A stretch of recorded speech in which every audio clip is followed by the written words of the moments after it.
Welcome sa Landas ng Pag-asa. Gusto ko lang po mag-focus ngayon sa isang verse nitong magandang balita kung saan tinawag ni Jesus si Simon na tinatawag na Pedro at ang kanyang kapatid na si Andres upang sumunod sa kanya at maging disipulo niya. Na ito lang yung kwento. Sa paglalakad ni Jesus sa tabi ng dagat ng Galilea, nakita niya yung dalawang magkapatid. Si Simon na tinatawag na Pedro at si Andres na kanyang kapatid. Na hinuhulog ang mga lambat sa dagat sapagkat sila ay mga mangingisda. At sinabi niya sa kanila, sumunod kayo sa akin at gagawin ko kayong mangingisda ng mga tao. Matagal na po natin narinig itong magandang balita na ito, di ba po? Si Jesus, ginawa niya yung mga fisherman na maging hindi fisher ng mga isda, pero maging fisher daw ng mga tao. Mangingisda ng mga tao. Ano ba ginagawa ng isang mangingisda? Pagka kinuha niya yung mga isda, naging sa kanya. Inaangkin niya yung mga isda at pinamimigay at pinamimili. At binebenta. Di po ba?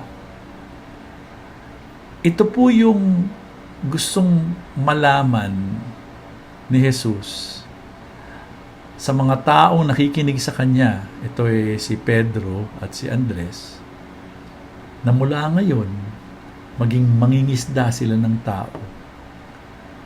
Tatawagin sila ni Jesus na tumawag ng ibang mga tao at angkinin ang kanilang mga buhay.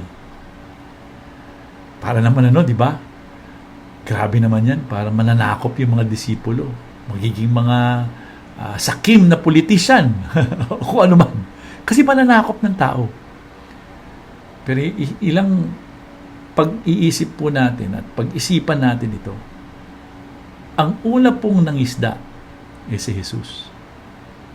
Ang una niyang mga nahuli dito ay si Pedro at si Andres. Sumunod kayo sa akin. Mula ngayon, susunod kayo sa akin. Ako ang magiging sentro ng buhay ninyo.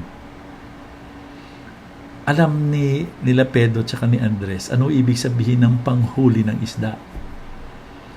Mula ngayon, sila rin manghuhuli ng mga tao upang tulungan silang angkinin ni Jesus. Yan ang tawag sa atin, mga disipulo. Unang-una, kailangan tayong pumayag na angkinin ng Diyos ni Jesus ang ating buhay. Siya na ang may-ari sa atin. At tinatawag niya tayo na tumawag din ng iba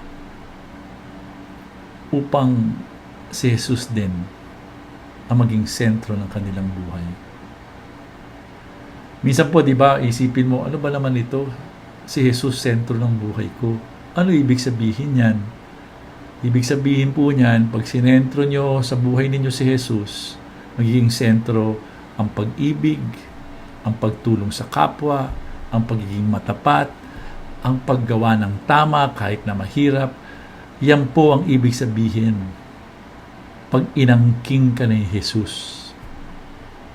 Ganun din po ang tawag sa ating mga disipulo. Mangisda tayo. Magtawag tayo ng iba.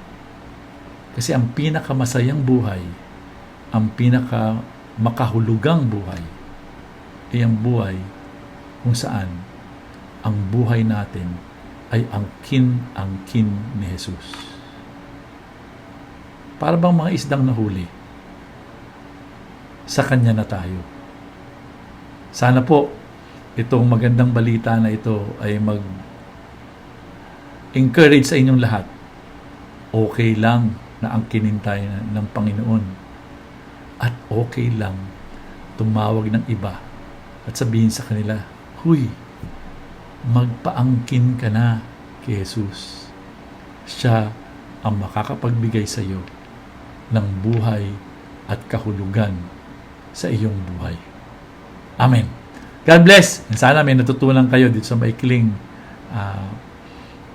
reflection na ito.